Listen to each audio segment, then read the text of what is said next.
Is Nigeria really safer? Or are we being gaslit by those in high places? Welcome back to RobinNewz. Today, the internet is in an absolute uproar over recent comments made by Reno Omokri. Reno is claiming, quite boldly, that Nigeria is actually safer now than it was 10 years ago. He's pointing to trade surpluses and the Abuja-Kaduna road as proof that the new Nigeria is here. But wait until you hear the backlash. Critics and regular Nigerians are absolutely blasting him, calling his statements a, quote, mockery of the thousands of families currently dealing with the trauma of kidnapping and the crushing cost of living. While Reno talks about economic miracles, millions are asking, can I even travel to my village without a private army?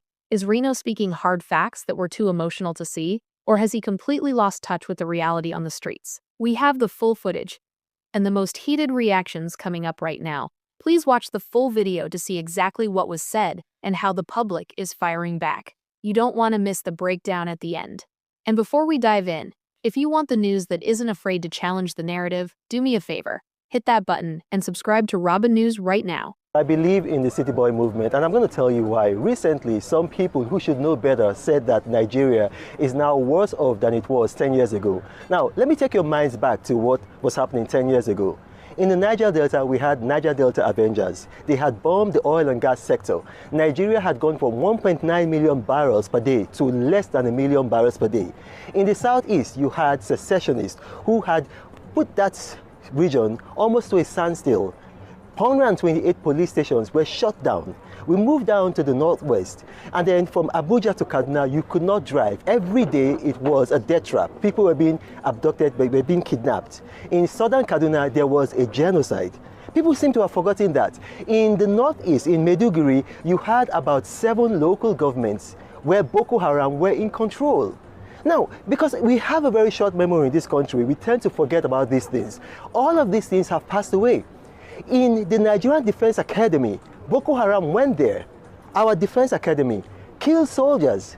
Boko Haram attacked the Presidential Guard of Brigades in Buhari. All of these things don't happen.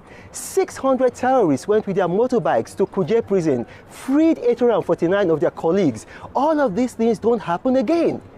10 years ago, states could not pay salaries. What's happening right now? Each state in Nigeria is getting at least 200% what they were getting 10 years ago. Somebody said the president is using jazz. No, the president is using performance. We've had 12 cycles of trade surpluses in this country. 12 cycles of GDP growth in this country. The IMF, the World Bank, they've projected that our GDP is going to grow by 4.44% this year. And then people are saying that the president is using jazz. No, it is performance. You watching this, have you ever slept in a petrol station looking for fuel? Have you even experienced fuel scarcity? If you're a student, ASU strike is like a thing of the past, ancient history. Why? Because we have a leader right now who knows how to handle this country because he has gone through the stages. That's why I believe in the City Boy movement. I ask you, these people who are saying that Nigeria was better 10 years ago, let them right now. Because if you remember, last year I drove with journalists without any security from Abuja to Kaduna. People can do that right now. In southern Kaduna, people are no longer being killed. Yes, we have security issues localized. But I'm going to tell you, in December, 1.2 million tourists visited Nigeria, Lagos for Dirty December. Not one was killed, not one robbery, not one domestic incident. So I'm telling you, Nigeria is better right now. We've gone from a foreign reserve of less than 30 billion. Right now, we have a foreign reserve of 50 billion, approaching 51 billion. In 2 years, President Tinubu has added $67 billion to the economy. What is there not to like? That's why I support the City Boy movement, and I'm urging you, remember where we're coming from so that you remember where we are today. Thank you for watching, and may God bless you. Security objectively better today than it was 10 years ago. Yes, maybe they're no longer holding territory. But they're still killing Nigerians. Exactly, they're no longer holding territories in the way that it was in that time. But can we genuinely say that Nigeria is a secure place? Reno Omokri made reference to traveling from Abuja to Kaduna with journalists and saying you couldn't do it back in the day.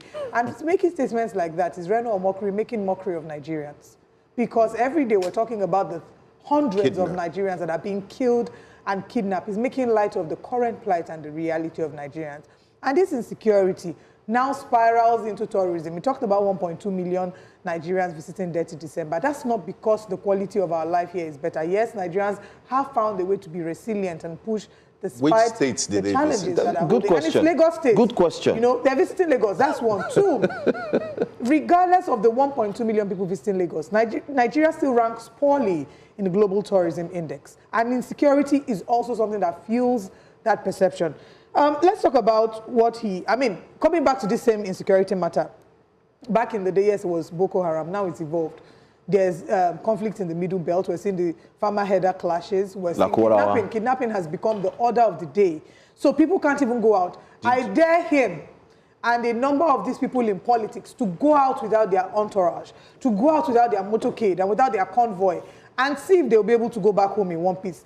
Apply these roads to enter public transport, apply the roads that Nigerians are applying, and see if they will come back to make this argument. It is a mockery of the reality of what Nigerians are expressing. Really there was never insecurity in Kwara, Ondo states, you know. To the magnitude that we're experiencing. And then he talked about fuel scarcity. Back to the issue of fuel scarcity. People no longer sleep in petrol stations. Is that true? Yes.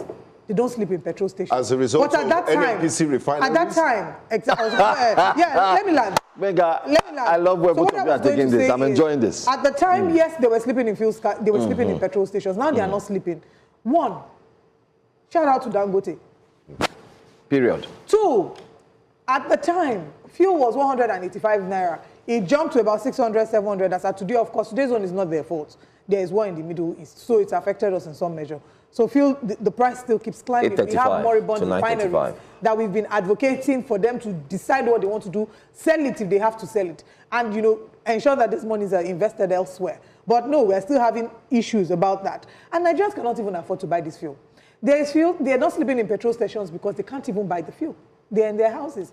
So yes, while a part of what he has said in regards to the quality of life in that time may have been factual, but it does not present the full picture of what our current realities are. In the words of our president, when he said, now statistics will go chop, you bring all these numbers and you look at the quality of life of the average Nigerian. Has it improved? I think Mr. Reno Omokri is making a mockery of Nigerians, even though that rhymes with his surname, because he said Nigerians have short memory. And I take that statement to be very annoying and abusive. A lady put out a video as of 3 days ago talking about how they murdered her husband. We saw videos of bandits. We've seen videos, NYSC copper. It has not been released till today. The family has paid. Mass kidnappings. The family has paid, the order of the day. The bandits are on TikTok putting videos and they have huge followers. You are not highlighting these issues. And the NSA is saying they are brothers. You are not focused. So this is the ambassador that will represent Nigeria. You are not highlighting the major issues, but you are telling Nigerians that we are, in your words, we have short memory. In other words, Nigerians are not smart. In other words, myself... Now we're living in El Dorado, paradise. In other words, myself, maybe Olive, maybe you, we're not thinking well. That's what you are telling us. So this morning, we came out to say, no. We need to I personally, I took it personal. And I said, I need to also let the ambassador, Reno Omokri, know that you are wrong. And such statements should not come out from leaders. We've seen leaders make use of statements that are derogatory. It's like telling Nigerians, you are stupid. But that's wrong. You don't say that. And still focus, I'm glad you called him ambassador. 2 months since their clearance. Where has he been to? Where has he gone to? The postings, nothing. the ambassadors, even the